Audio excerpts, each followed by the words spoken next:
Hello everyone, welcome to my physics class. আজকে আমি current electricity চ্যাপ্টারে তিনটে ভালো ভালো প্রবলেম করাবো।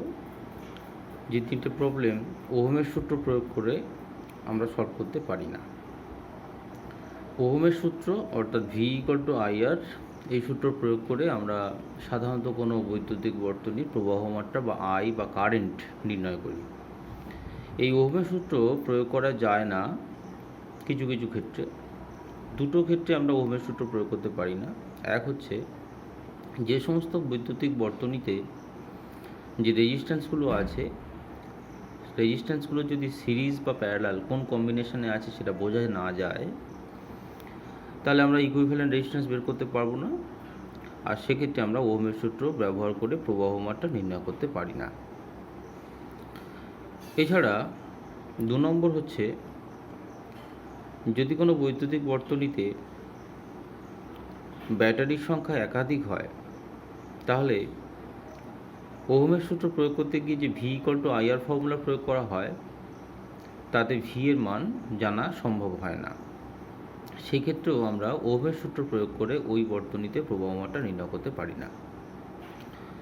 আমরা এখানে এমন 3টি প্রবলেম দেখব যে প্রবলেমগুলোতে ওহমের সূত্র প্রয়োগ করে প্রবাহ মাত্রা নির্ণয় করা যায় না। সেক্ষেত্রে এই প্রবলেমগুলো সলভ করার জন্য আমরা ওহমের সূত্র বাদ রেখে একটা নতুন সূত্র পড়ব। সূত্রটার নাম হচ্ছে কারশফের সূত্র।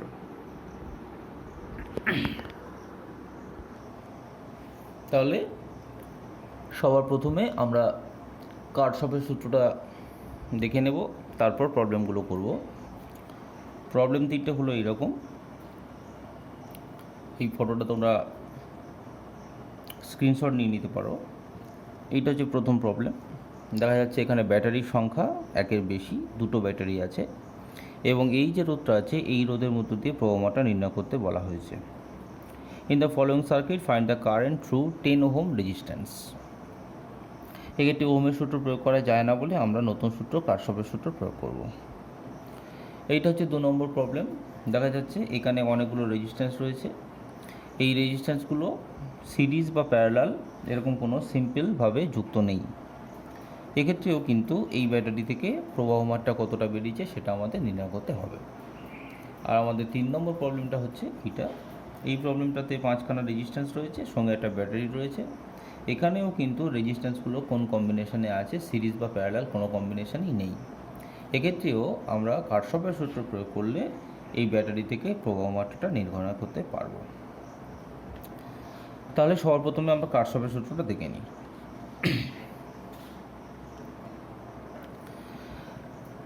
কোনো জটিল বর্তনীর ক্ষেত্রে প্রবাহ মাত্রা নির্ণয় করার জন্য কারশফের সূত্র আমরা ব্যবহার করি। এই কারশফের সূত্র দুটো। 1 নম্বর হচ্ছে কারশফস কারেন্ট ল বা কেসিএল, আর 2 নম্বর হচ্ছে কারশফস ভোল্টেজ ল বা কেভিএল। কারশফস কারেন্ট লটাকে আমরা জাংশন রুলও বলি। কারশফস কারেন্ট লতে বলা হয়েছে it states that the algebraic sum of all the currents meeting at any point in an electrical circuit is 0। অর্থাৎ বৈদ্যুতিক বর্তনীর কোনো একটি বিন্দুতে যদি অনেকগুলো তড়িৎ প্রবাহ এসে মেলে, তাহলে ওই বিন্দু দিয়ে মোট যত পরিমাণ তড়িৎ প্রবাহ আসা যাওয়া করলো তাদের অ্যালজেব্রিক সাম বা বীজগাণিতিক যোগফলের মান 0 হবে। এই অ্যালজেব্রিক সাম ব্যাপারটা হচ্ছে, অ্যালজেব্রিক সাম মানে কখনো কখনো তড়িৎ প্রবাহ যোগও হতে পারে, আবার কখনো তড়িৎ প্রবাহ বিয়োগও হতে পারে। এখন যোগ কখন হবে আর বিয়োগ কখন হবে না, আমরা যে পয়েন্টে কেসিএল প্রয়োগ করব সেই পয়েন্টের দিকে যদি তড়িৎ প্রবাহগুলো আসে, তাহলে সেই তড়িৎ প্রবাহগুলোকে আমরা প্লাস ধরবো এবং তাদের যোগ করব। আর ওই পয়েন্ট থেকে যে সমস্ত তড়িৎ প্রবাহ বেরিয়ে যাবে সেই প্রবাহ মাত্রাগুলোকে আমরা বিয়োগ করব। এই হচ্ছে অ্যালজেব্রিক সাম। ব্যাপারটাকে আমি একটা সার্কিট এঁকে দেখাই।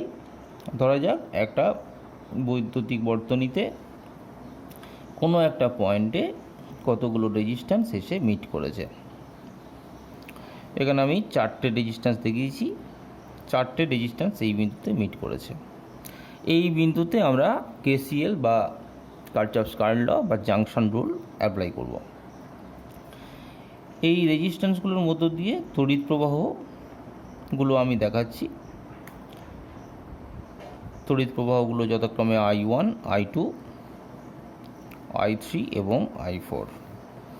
তাহলে KCL অনুযায়ী এই পয়েন্টে আমরা যদি I1, I2, I3, I4 এর মধ্যে সম্পর্ক তৈরি করি, তাহলে সম্পর্কটা হবে I1 plus I2 minus I3 minus I4 equal to হচ্ছে 0। তাহলে এরকম কেন পাওয়া গেল না, I1 এবং I2 যেহেতু এই দুটো কারেন্ট এই বিন্দুর দিকে এসেছে তাই তারা যোগ হয়েছে, আর I3 এবং I4 এই দুটো কারেন্ট যেহেতু এই বিন্দু থেকে বাইরে বেরিয়ে গেছে তাই তারা বিয়োগ হয়েছে, এবং এই টোটালটাকেই আমরা কিন্তু বলবো algebraic sum of all the currents. এখন এইরকম একটা ইকুয়েশন আমরা পেলাম কি করে? প্রকৃতপক্ষে KCL বা কারচাফস কারেন্ট ল আধানের সংরক্ষণ সূত্রের একটা বিশেষ রূপ, অর্থাৎ কারচাফস কারেন্ট ল হচ্ছে conservation of charge.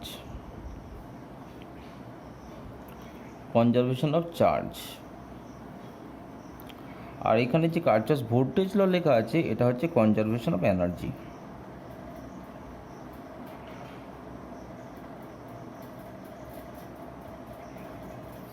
Conservation of charge মানে হচ্ছে একটা বৈদ্যুতিক বর্তনীর কোনো বিন্দুতে আধান জমা হতে পারে না এবং ওই বৈদ্যুতিক বর্তনীর ওই বিন্দু থেকে কারেন্ট উৎপন্ন হতে পারে না। বৈদ্যুতিক বর্তনীর কোনো বিন্দুতে আধান জমা হতে পারে না বা বৈদ্যুতিক বর্তনীর কোনো বিন্দু থেকে আধান উৎপন্ন হতে পারে না, এই কনসেপ্টটাকে কাজে লাগিয়ে আমরা KCL বা কারচাফস কারেন্ট লটাকে প্রুভ করতে পারি। ধরা যাক এই দুটো তার দিয়ে এই বিন্দুর দিকে কারেন্ট আসছে t সময়ে Q1 এবং Q2, আর এই দুটো তার দিয়ে আধান ওই t সময়ে যে পরিমাণ বেরিয়ে যাচ্ছে সেটা হচ্ছে Q4 এবং Q3। যেহেতু এই বিন্দুতে আধান উৎপন্ন হতে পারে না বা আধান জমা হতে পারে না, তাই এখানে মোট যত পরিমাণ আধান t সময়ে আসবে সেই t সময়েই কিন্তু ঠিক ততটা পরিমাণ আধান বাইরের দিকে বেরিয়ে যাবে। তাই আমরা পাবো Q1 plus Q2 equal to হচ্ছে Q3 প্লাস Q4। এদের সবাইকে যদি আমরা টাইম দিয়ে ভাগ করে দিই তাহলে আমরা জানি charge divided by time equal to হচ্ছে কারেন্ট। তাহলে Q1 বাই T সমান I1, একই রকমভাবে I2, একই রকমভাবে I3, একই রকমভাবে I4। সেখান থেকে আমরা পাচ্ছি I1 plus I2 minus I3 minus I4 equal to হচ্ছে 0। তাহলে এটা হচ্ছে কারচাফস কারেন্ট লর প্রুফ। নেক্সট হচ্ছে কারচাফস ভোল্টেজ ল বা যাকে আমরা লুপ রুল বলি। It states that the algebraic sum of all the EMFs, একটা বৈদ্যুতিক বর্তনীর কোনো একটা লুপ মানে হচ্ছে একটা বদ্ধ বর্তনী, একটা বদ্ধ অংশ। একটা বৈদ্যুতিক বর্তনীর কোনো একটা লুপে অ্যালজেব্রিক সাম অফ EMFs, অর্থাৎ ওই লুপটাতে যতগুলো ব্যাটারি আছে তাদের তড়িৎচালক বল বা ইলেকট্রোমোটিভ ফোর্সের যোগফল মানে কীরকম যোগফল না, অ্যালজেব্রিক সাম, বীজগাণিতিক যোগফল কার সাথে সমান হবে, is equal to the algebraic sum of products of resistance and currents to them। অর্থাৎ ওই লুপটাতে যে সমস্ত রেজিস্ট্যান্স আছে এবং সেই রেজিস্ট্যান্সের মধ্য দিয়ে যে সমস্ত কারেন্ট যায়, রেজিস্ট্যান্স এবং কারেন্ট প্রথমে প্রোডাক্ট বা গুণ করতে হবে, গুণ করার পর তাদেরকে অ্যালজেব্রিক সাম নিতে হবে, অর্থাৎ তাদের বীজগাণিতিক যোগফল নির্ণয় করতে হবে। এবং সাম of EMFs will be equal to this algebraic sum of the products of resistance and current। একটা ছবি এঁকে দেখাচ্ছি। এইটা হচ্ছে একটা রেজিস্ট্যান্স, এইটা একটা ব্যাটারি, আবার এইটা হচ্ছে একটা ব্যাটারি, এখানে একটা রেজিস্ট্যান্স আছে, আবার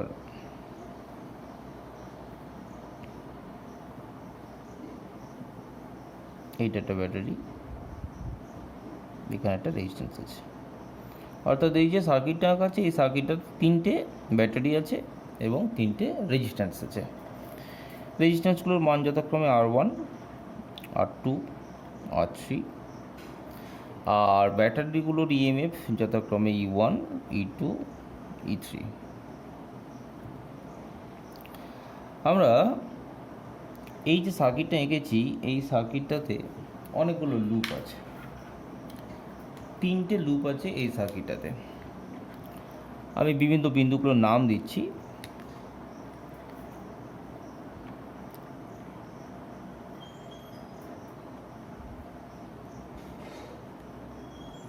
এখানে যে লুপগুলো আছে তার মধ্যে একটা লুপ হচ্ছে ABCFA।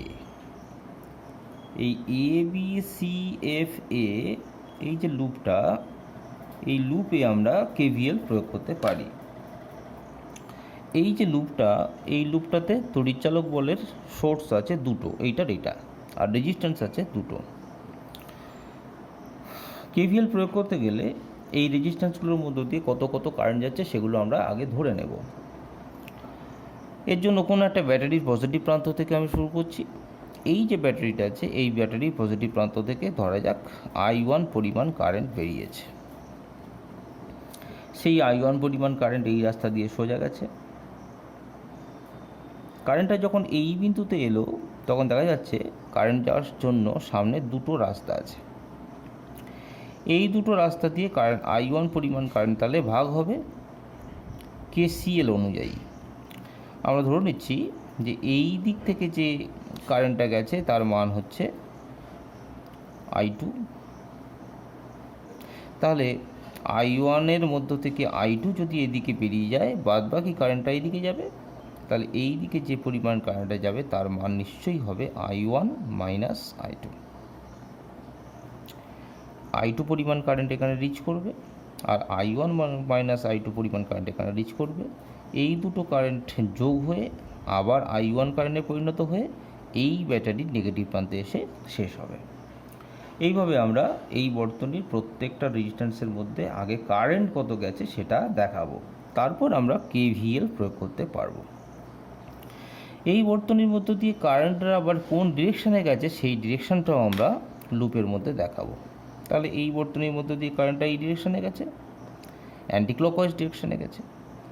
আর এই বর্তনীর মধ্য দিয়ে দেখা যাচ্ছে যে এই কারেন্টটা গেছে অ্যান্টি ক্লকওয়াইজে, আর এই কারেন্টটা গেছে আবার ক্লকওয়াইজে। আমরা ক্লকওয়াইজ এবং অ্যান্টি ক্লকওয়াইজের মধ্যে যে কোনো একটা ডিরেকশান এখানে দেখাবো, অর্থাৎ আমি এখানে অ্যান্টি ক্লকওয়াইজ ডিরেকশানটাই দেখালাম। এবার আমরা এই প্রথম লুপ ABCFA, এই লুপটাতে KVL প্রয়োগ করলে কি পাবো সেটা দেখাচ্ছি। এই প্রথম লুপটাতে দেখতে পাচ্ছি ব্যাটারি দুটো আছে এবং এই ব্যাটারি দুটোর ইএমএফের বীজগাণিতিক যোগফল কত হবে সেটা আগে লিখতে হবে। এই ব্যাটারি দুটোর ইএমএফের বীজগাণিতিক যোগফল আমরা কত পাবো? দেখা যাচ্ছে প্রথম এই যে ব্যাটারি, এই ব্যাটারিটা অ্যান্টি ক্লকওয়াইজ ডিরেকশানেই কারেন্ট যেতে সাহায্য করে, কিন্তু এই যে ব্যাটারিটা আছে তার ইএমএফটা হচ্ছে E2। এই ব্যাটারিটা কিন্তু তার পজিটিভ প্রান্ত থেকে যদি এই দিকে কারেন্ট পাঠায় তাহলে কিন্তু সেই কারেন্টের ডিরেকশানটা অ্যান্টি ক্লকওয়াইজ না হয়ে যাচ্ছে ক্লকওয়াইজ।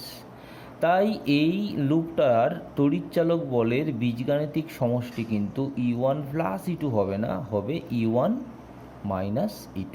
তাহলে মাইনাস কেন হলো? কারণ আমরা লুপের মধ্যে যে ডিরেকশানে কারেন্ট ফ্লো করছে বলে দেখাচ্ছি, E1 ব্যাটারি সেই ডিরেকশানেই কারেন্টটা পাঠিয়েছে, কিন্তু E2 ব্যাটারি সেই ডিরেকশানে কারেন্ট না পাঠিয়ে তার অপোজিট ডিরেকশানে কারেন্ট পাঠিয়েছে। তাই অ্যালজেব্রিক সামটা হবে E1 minus E2।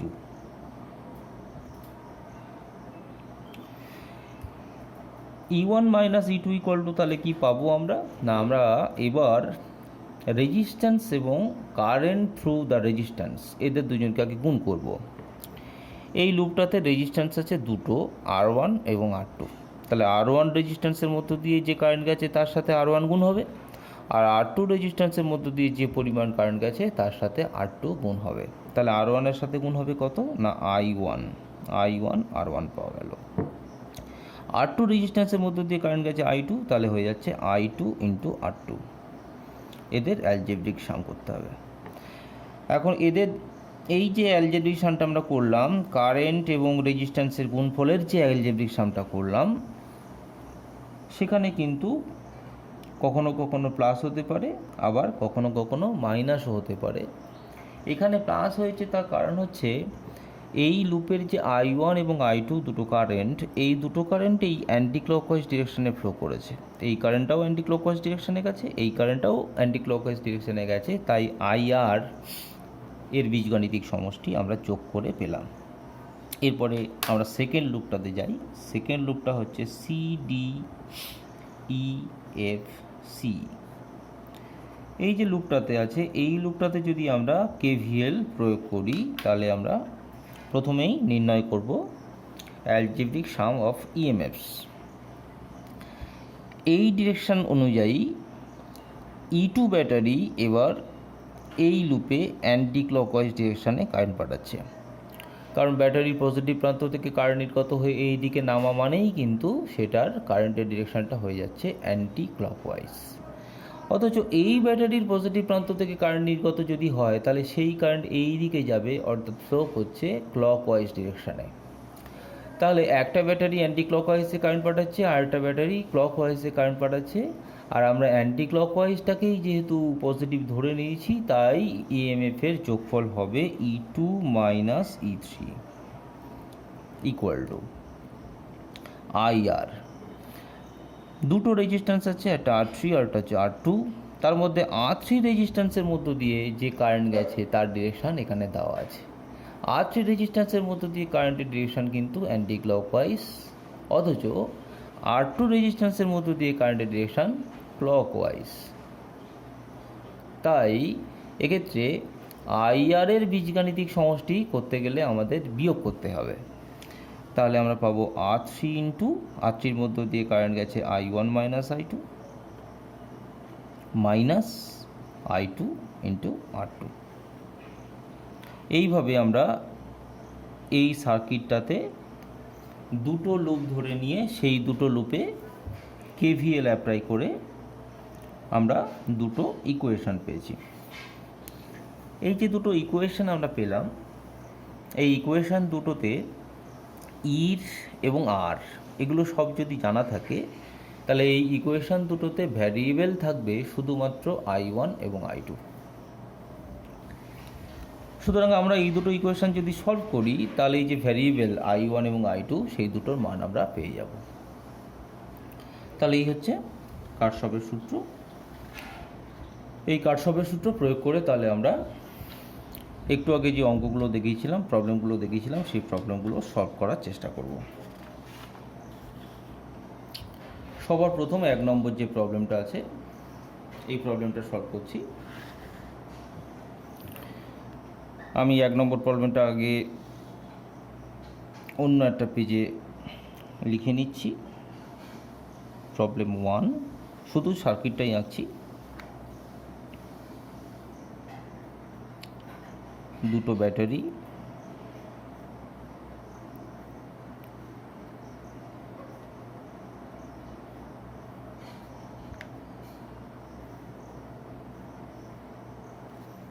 Five ohm 3 ohm 1.2 volt 2 volt 10 ohm. এই প্রবলেমটা কারশফের সূত্রের অ্যাপ্লিকেশনের সবথেকে ইজি প্রবলেম। আমরা এই প্রবলেমটা কারশফের সূত্র প্রয়োগ করে করব। কতগুলো পয়েন্টের নাম দিচ্ছি, এটা A, B, C, D, এখানে একটা পয়েন্ট দিলাম E, এখানে একটা পয়েন্ট দিলাম F। কারেন্টগুলো দেখাতে হবে আমাদের।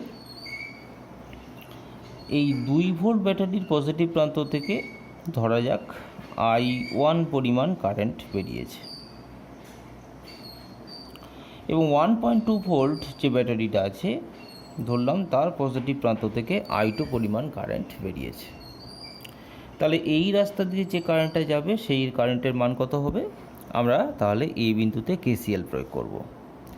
এ বিন্দুতে কেসিএল প্রয়োগ যদি করা হয় তাহলে দেখতে পাচ্ছি এই বিন্দুতে টোটাল কারেন্ট এসেছে I1 এবং I2 আর বেরিয়ে গেছে এইটা। যতটা কারেন্ট আসে ঠিক ততটা কারেন্ট যেহেতু বেরিয়ে যায়, তাহলে এই দিকে যে কারেন্টটা যাবে সেই কারেন্টটা যদি I হয়, I = আমরা পাবো I1 + I2। I = যেহেতু I1 + I2, সুতরাং এই রাস্তার কারেন্টের রেসপেক্টে যদি আমি পুরো প্রবলেমটাকে সাজাই তাহলে দেখতে পাচ্ছি I2 = I - I1, অর্থাৎ এই রাস্তার কারেন্ট যেটা I2 আছে সেই I2 আমরা ধরব I - I1। অর্থাৎ এই প্রবলেমটা সলভ করার জন্য আমরা এই সার্কিটটাতে অলরেডি কেসিএল প্রয়োগ করে ফেললাম। এবার কেভিএল প্রয়োগ করতে হবে। প্রথমে আমরা ABCDEA এই লুপটাতে কেভিএল প্রয়োগ করছি। ABCDEA এই লুপটাতে কেভিএল প্রয়োগ করছি। দেখা যাচ্ছে এই লুপটাতে ব্যাটারি আছে মাত্র একটা, তাহলে প্রথমেই তার তড়িৎচালক বল 2 বসে গেল। আর এই লুপটাতে রেজিস্ট্যান্স আছে দুটো, একটা 3 ওহম আর একটা 10 ওহম। তাহলে IRগুলোর যোগফল করতে হবে। 3 ওহমের জন্য হবে I1 × 3 আর 10 ওহমের জন্য হবে 10 × I। তাহলে এখান থেকে I1 এবং I দিয়ে আমরা একটা ইকুয়েশন পেলাম। ইকুয়েশনটা আমি একটু সাজিয়ে লিখি, তাহলে ইকুয়েশনটা হয়ে যাচ্ছে 10I + 3I1 = 2। নেক্সট হচ্ছে পরের লুপটার নাম হচ্ছে ABCDFA।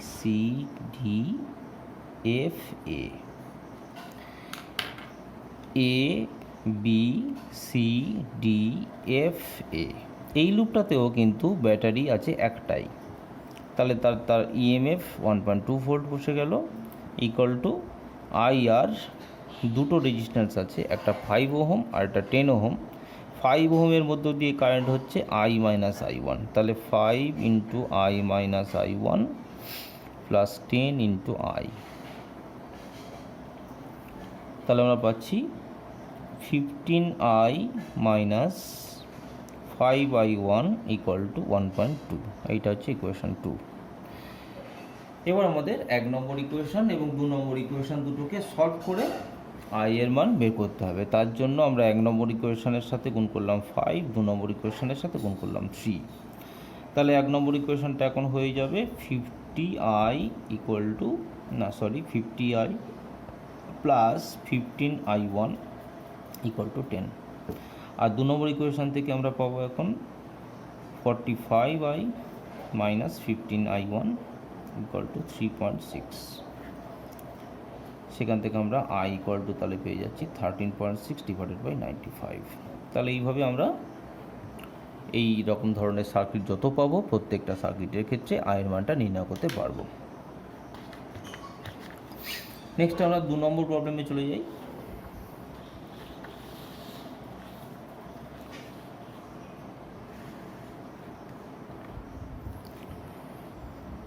দু নম্বর প্রবলেমটা হচ্ছে আমাদের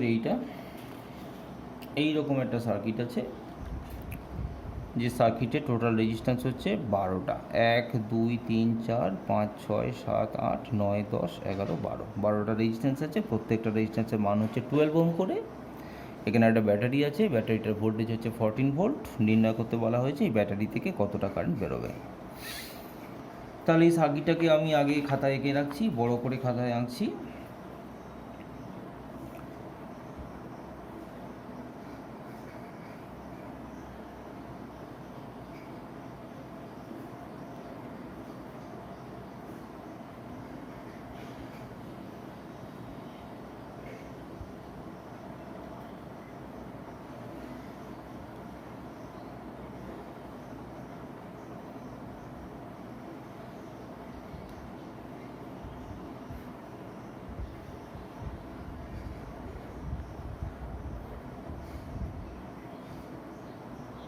এইটা হচ্ছে 12টা রেজিস্ট্যান্স। পয়েন্টসগুলোর নাম দিচ্ছি ABCDEFGH।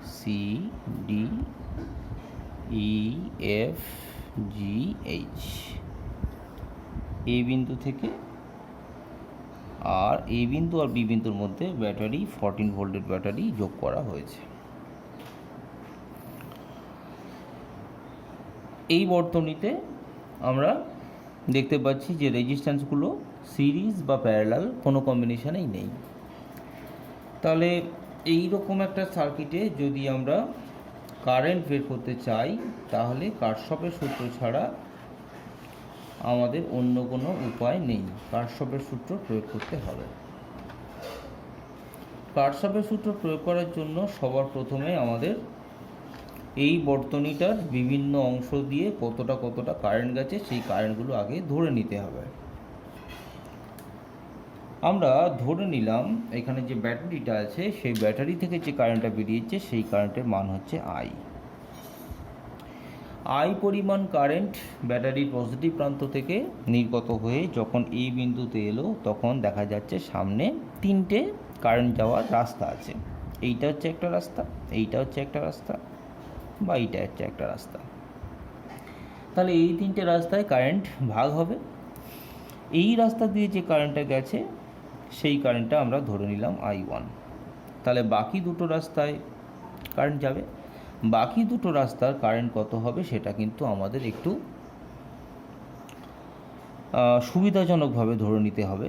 কীরকম না, এই যে রাস্তা আছে এই রাস্তা দিয়ে বি বিন্দুতে পৌঁছাতে হলে যতগুলো রেজিস্ট্যান্সের মধ্য দিয়ে কারেন্ট যাচ্ছে এই রাস্তা দিয়েও কিন্তু বি বিন্দুতে পৌঁছাতে গেলে শর্টেস্ট যে পাথ আছে তাতে কিন্তু তিনটেই মাত্র রেজিস্ট্যান্স আছে।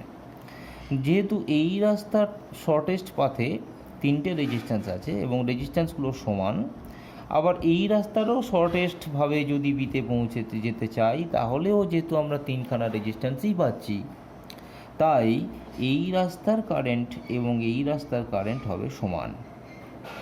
তাহলে আই থেকে I1 চলে যাওয়ার পর বাকি যে কারেন্টটা থাকে সেই কারেন্টটা এই রাস্তা এবং এই রাস্তায় দুটোই সমান ভাগে ভাগ হবে। অর্থাৎ এই রাস্তার যে কারেন্টটা হবে সেটা হবে I minus I1 divided by 2, আর এই রাস্তারও কারেন্ট হবে I minus I1 divided by 2। Next হলো I মাইনাস I1 বাই 2 পরিমাণ কারেন্ট এখানে পৌঁছালো। একই রকমভাবে I মাইনাস I1 বাই 2 পরিমাণ কারেন্ট এইখানে পৌঁছালো। এই দুটো কারেন্ট, যে কারেন্টটা এখানে পৌঁছালো বা যে কারেন্টটা এখানে পৌঁছালো, দেখা যাচ্ছে সামনে রাস্তা আছে দুটো। তাহলে এই দুটো রাস্তায় আবার এই I মাইনাস I1 বাই 2 পরিমাণ কারেন্ট ভাগ হবে। তাহলে এদিকে কতটা কারেন্ট যাবে আর এদিকে কতটা কারেন্ট যাবে? ধরা যাক এই দিকে কারেন্ট গেছে I2, এই দিকে যদি কারেন্ট যায় I2 তাহলে এই দিকে বাকি কারেন্টটা যাবে, এই দিকে বাকি যে কারেন্টটা যাচ্ছে তার মান হলো I minus I1 by 2 minus I2। একই রকমভাবে ডি বিন্দু থেকে কারেন্ট দুটো ভাগে ভাগ হচ্ছে। ডি বিন্দু থেকে কিছু কারেন্ট এদিকে যাচ্ছে, কিছু কারেন্ট এদিকে যাচ্ছে। এখন এদিকে কত কারেন্ট যাবে আর এদিকে কত কারেন্ট যাবে? এই টোটাল সার্কিটটার রেসপেক্টে ইএফ যে বাহুটা আছে ডিসি বাহুটা তার সাথে ইকুইভ্যালেন্ট, কারণ এবি থেকে যতটা দূরে ইএফ বাহু আছে এবি থেকে ঠিক ততটা দূরে সিডি বাহু আছে। তাই ই থেকে এফের দিকে যে পরিমাণ কারেন্ট গেছে ডি থেকে সির দিকে সেই পরিমাণ কারেন্ট যাবে। তাহলে ডি থেকে সির দিকে কারেন্টের পরিমাণটা কত হবে না, ডি থেকে সির দিকে কারেন্টের পরিমাণটা হবে I2। তাহলে এই দিকে যদি I2 পরিমাণ কারেন্ট বেরিয়ে যায় এই দিকে, তাহলে বাকি কারেন্টে যাবে, বাকি কারেন্টের মান হলো I minus I1 by 2 minus I2। Next হলো এই রাস্তার কারেন্ট আর এই রাস্তার কারেন্ট এই বিন্দুতে এসে এই দুটো কারেন্ট যোগ হয়ে তাহলে এই রাস্তা দিয়ে যাবে। তাহলে এই রাস্তার যে কারেন্টটা পেলাম সেটা আমরা কত পাচ্ছি? সেটা আমরা পাচ্ছি 2 into I minus I1 by 2 minus I2। এই টোটাল কারেন্টটা তাহলে এই রাস্তা দিয়ে যাবে, গিয়ে এই বিন্দুতে পৌঁছাবে। I2 পরিমাণ কারেন্ট গেল এই বিন্দুতে, I2 পরিমাণ কারেন্ট গেল এই বিন্দুতে। নেক্সট এই রাস্তার যে কারেন্টটা হবে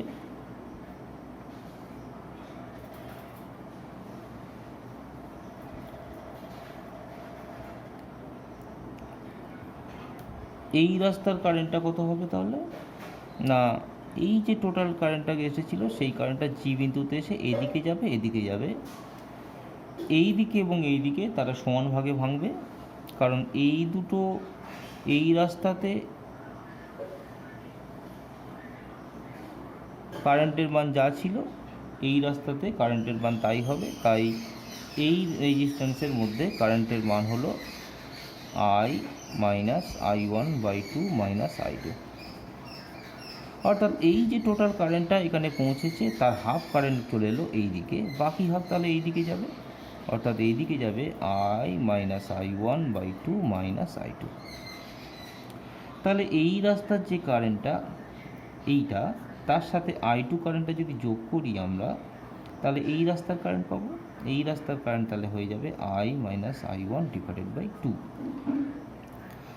আর এই রাস্তাতে কি হবে না, এই রাস্তাতে লক্ষ্য করা যাক, এই যে I2 পরিমাণ কারেন্ট আছে আর এই যে কারেন্ট আছে, এই দুটো কারেন্ট যদি আমরা যোগ করি এটা আর এটা, তাহলে কি পাবো না, I2 ক্যান্সেল আউট হয়ে যাবে, হয়ে গেলে এই রাস্তার কারেন্ট হয়ে যাবে I মাইনাস I1/2।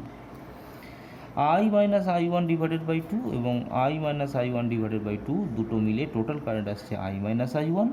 সেই I মাইনাস I1 এর সাথে I1 যদি যোগ করা হয় তাহলে এই রাস্তা দিয়ে কারেন্ট বেরিয়ে যাবে, তাহলে I। ব্যাপারটা খুবই জটিল, অনেকবার লক্ষ্য করতে হবে সবাইকে, তাহলে আমরা বুঝতে পারবো যে কারেন্টগুলো কীভাবে ডিস্ট্রিবিউট হলো। প্রত্যেকটা ব্রাঞ্চের মধ্য দিয়ে কারেন্টগুলো দেখানোর পর আমরা এই বর্তনীতে বিভিন্ন লুপগুলোতে KVL প্রয়োগ করব। সবার প্রথম আমরা KVL প্রয়োগ করছি, এখানে দুটো পয়েন্ট নিয়ে নিচ্ছি, একটা x আর একটা y। আমরা প্রথমে KVL প্রয়োগ করছি x a b y x এই লুপটাতে, অর্থাৎ এই যে লুপটা আছে এই লুপটাতে আমরা KVL প্রয়োগ করছি। এই লুপটাতে যদি KVL প্রয়োগ করা হয় তাহলে দেখতে পাচ্ছি লুপটাতে ব্যাটারি একটাই মাত্র আছে, সেই ব্যাটারিটার ভোল্টেজ হচ্ছে 14। আমি ব্যাটারির ভোল্টেজের জায়গায় শুধুমাত্র 14 না লিখে আমি একটা ভ্যারিয়েবল ধরে নিলাম V, তাহলে V ইকুয়াল টু I। আর প্রত্যেকটা রেজিস্ট্যান্সের মান বলে দেওয়া আছে 12 ওহম, তাও আমি প্রত্যেকটা রেজিস্ট্যান্সের মান ধরে নিচ্ছি R, ধরি স্মল r। তাহলে V equal to I1 into small r, কারণ এই যে আমরা লুপটা ধরেছি সেই লুপটাতে ব্যাটারি হচ্ছে এইটা আর রেজিস্ট্যান্স শুধু এইটাই, এবং সেই রেজিস্ট্যান্সের মধ্যে দিয়ে কারেন্ট ফ্লো কিন্তু I যায়নি, কারেন্ট গেছে I1, তাহলে I1 ইন্টু R। এটা হলো ইকুয়েশন 1। আর আমরা যদি এই টোটাল বর্তনী পুরো সার্কিটটা A আর B বিন্দুর মধ্যে যুক্ত আছে, এই পুরো সার্কিটটার ইকুইভ্যালেন্ট রেজিস্ট্যান্স যদি আমরা ক্যাপিটাল R ধরি তাহলে ইকুয়েশন পাবো V equal to I into R, যেখানে Rটা হচ্ছে ইকুইভ্যালেন্ট রেজিস্ট্যান্স। নেক্সট আমরা অন্য কোনো লুপে যাই। এবার একটা অন্য লুপে আমরা যাচ্ছি, লুপটার নাম লুপটা ধরে নিচ্ছি A B C D A। এই যে লুপটা আছে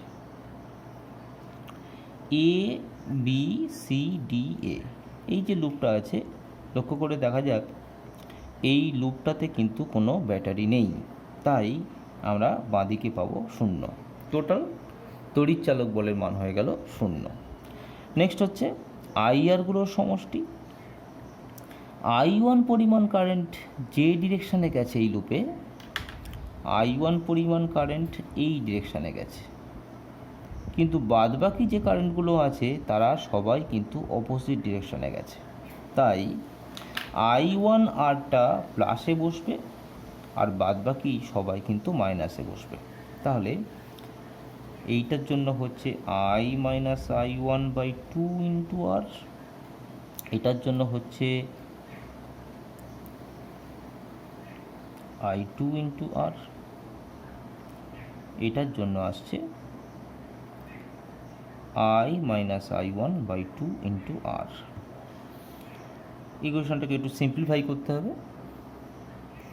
সিম্পলিফাই করার পর আমরা যে ইকুয়েশনটা পাচ্ছি সেটা, তাহলে সিম্পলিফাই করার পর আমরা এই ইকুয়েশনটা পেলাম two I one minus I two equal to I. Next আমরা দ্বিতীয় আরেকটা লুপ নেব, সেই লুপটাতেও কেভিএল প্রয়োগ করব।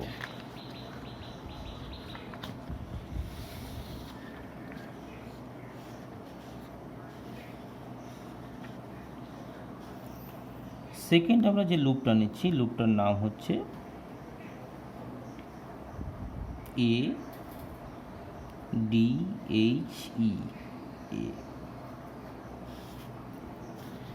এ ডি এইচ ই এ। এই যে লুপটা আছে এই লুপটাতে আমরা কেভিএল যদি প্রয়োগ করি তাহলে দেখা যাচ্ছে এই লুপটাতে এই কারেন্ট আর এই কারেন্টের ডিরেকশনটা এই দিকে,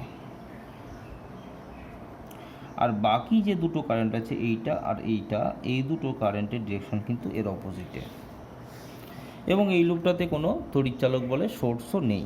তাহলে এই লুপটাতে যদি কেভিএল প্রয়োগ করা হয় তাহলে আমরা ইকুয়েশনটা পাচ্ছি প্রথমে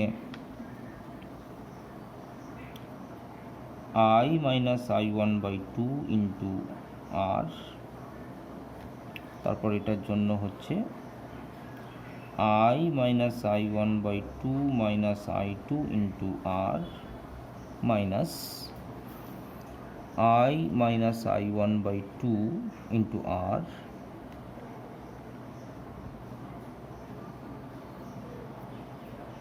minus I minus I1 by 2 minus I2 into R equal to 0। এখান থেকে আমরা কোনো ইকুয়েশনই পাচ্ছি না, কারণ এটা আর এটা কেটে যাচ্ছে। সুতরাং এই লুপটাতে আমরা, এই লুপ থেকে আমরা কোনো ইকুয়েশন পাবো না। আমাদের এমন একটা লুপ হিসেব করতে হবে যে লুপের বিভিন্ন ব্রাঞ্চগুলোতে কারেন্টগুলো ডিফারেন্ট আছে এবং সেখান থেকে একটা ইকুয়েশন পাওয়া যায়। তাহলে এই লুপটা থেকে হচ্ছে না, এই লুপটা আমরা অলরেডি ইউজ করে ফেলেছি। নেক্সট আমাদের যে লুপটা ইউজ করতে হবে সেটা হচ্ছে ডিসি, এই লুপটা ইউজ করলে হয়ে যাবে। এই যে উপরের লুপটা আছে সেই উপরের লুপটাতেও কারেন্টের মান, এটা আই টু, এটা হচ্ছে এইটা,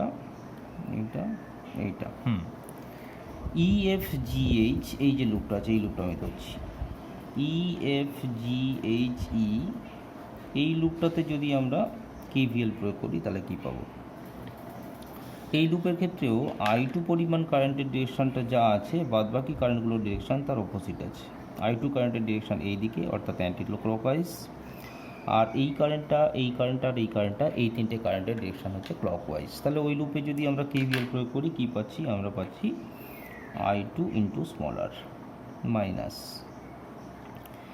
I minus I one by two minus I two into small R minus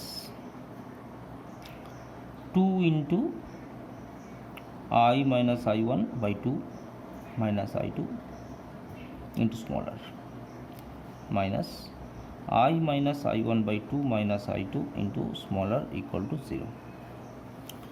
0 তার কারণ হচ্ছে এই লুপটাতে কোনো ইএমএফ নেই। এই ইকুয়েশনটা সিম্পলিফাই হলে কি হবে? তাহলে ইকুয়েশনটা সিম্পলিফাই করে আমরা পেলাম 2I1 plus 5I2 equal to হচ্ছে 2I। এর আগে আমরা একটা ইকুয়েশন পেয়েছি, এর আগে যে ইকুয়েশনটা পেয়েছি সেটা হলো 2I1 minus I2 equal to I। এটা হচ্ছে ইকুয়েশন 2। ইকুয়েশন 2 এবং ইকুয়েশন 3, এই দুটো ইকুয়েশনকে আমরা সলভ করব এবং I1 এবং I2কে আমরা I এর রেসপেক্টে প্রকাশ করব। তাহলে আমরা যদি এই দুটো ইকুয়েশন বিয়োগ করে দিই তাহলেই দেখা যাচ্ছে এখান থেকে i1টা ক্যান্সেল আউট হয়ে যাচ্ছে, এই দুটো মিলে হচ্ছে 6i2 ইকুয়াল টু হলো i, অর্থাৎ i2 ইকুয়াল টু আমরা পেলাম i/6।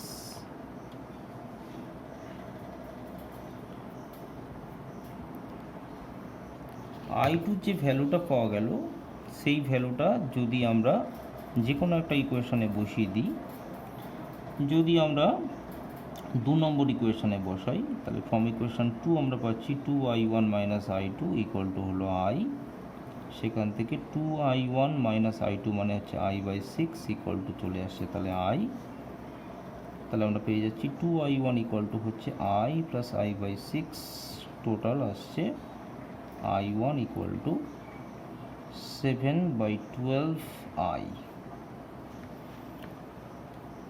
এটা যদি আমরা ইকুয়েশন 4 বলি, এর আগে আমরা 1 নম্বর ইকুয়েশনটা পেয়েছিলাম v equal to i1 r,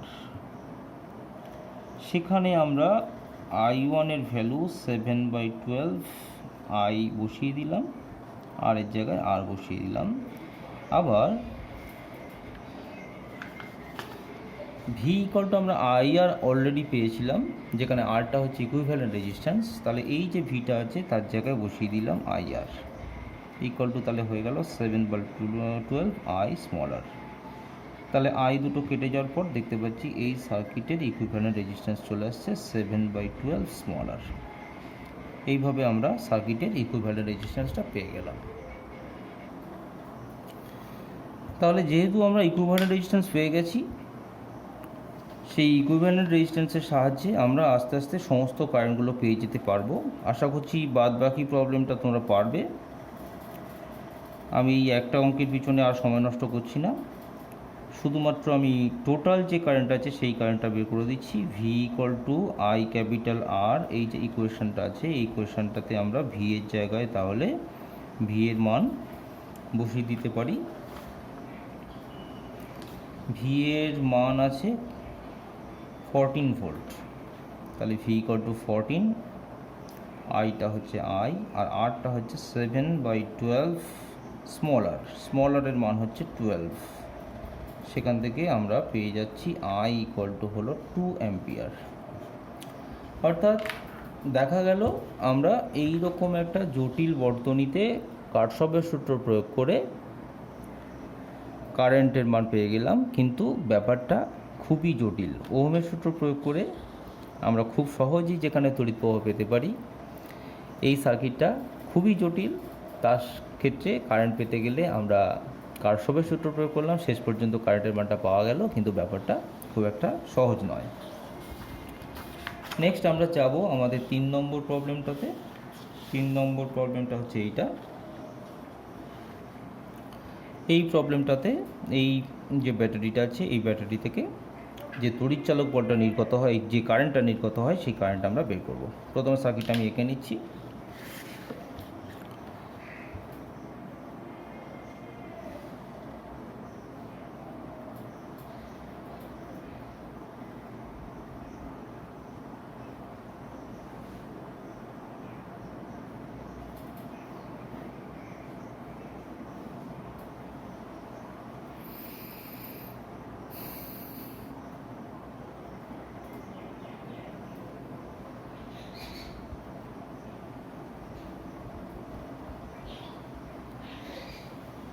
এই হলো সার্কিটটা।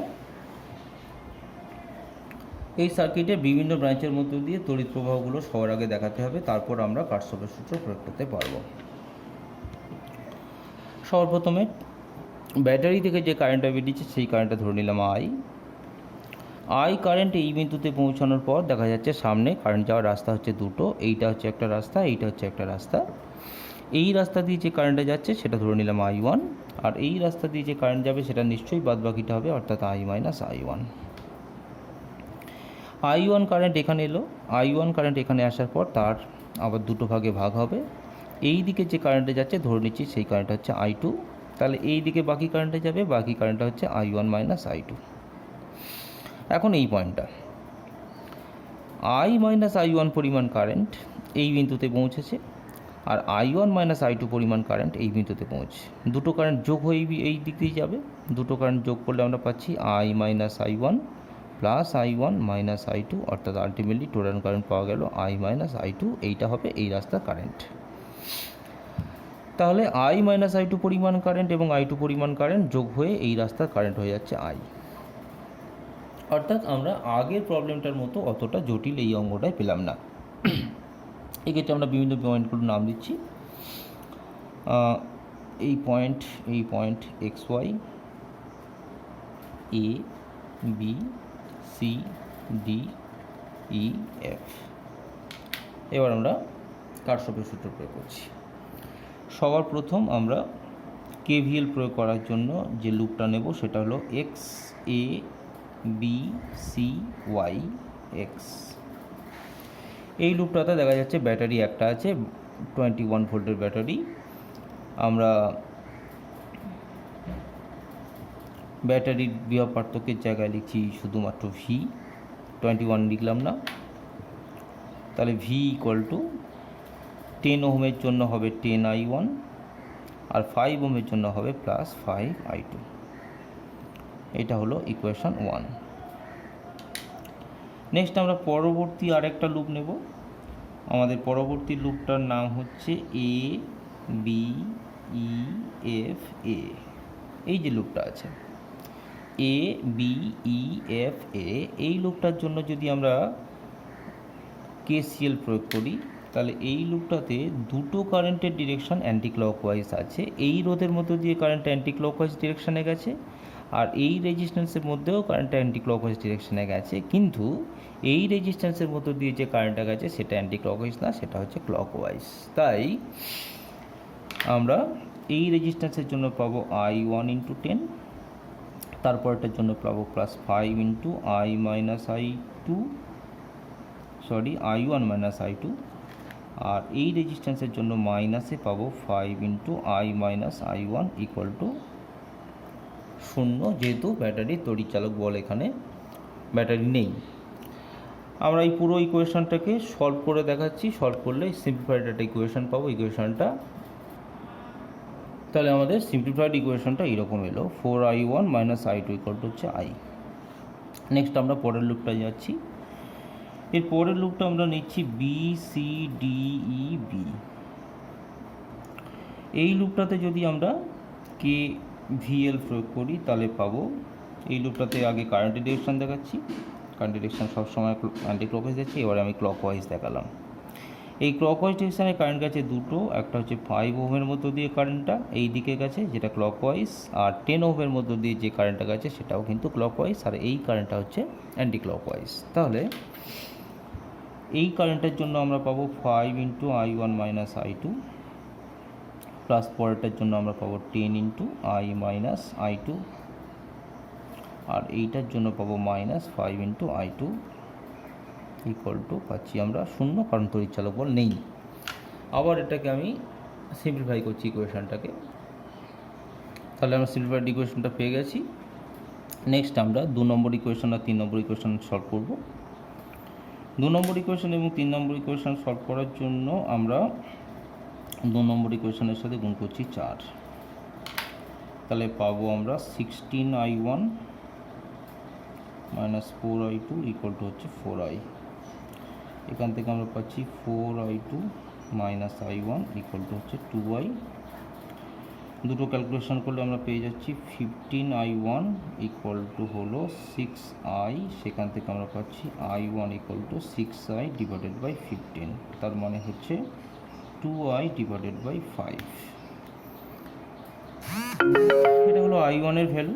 নেক্সট হচ্ছে i2 এর ভ্যালু বের করতে হবে। আমরা এই পাশেই করে দিচ্ছি i2 এর ভ্যালু কত, i2 ইকুয়াল টু হলো 4i1 মাইনাস i।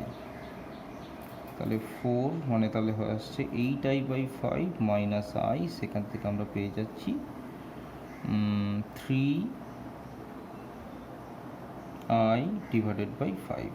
তাহলে i1টা হচ্ছে 2i বাই 5, i2টা হচ্ছে 3i বাই 5। এবার এই I1 এবং I2 ভ্যালু আমরা 1 নম্বর ইকুয়েশনে বসাবো। তাহলে আমাদের 1 নম্বর ইকুয়েশনটা ছিল V = 10I1 + 5I2। সেখানে V রাখলাম 10, I1টা হচ্ছে 2I/5 + 5, I2-র মানটা হচ্ছে 3I/5। সেখান থেকে চলে আসছে তাহলে 4I +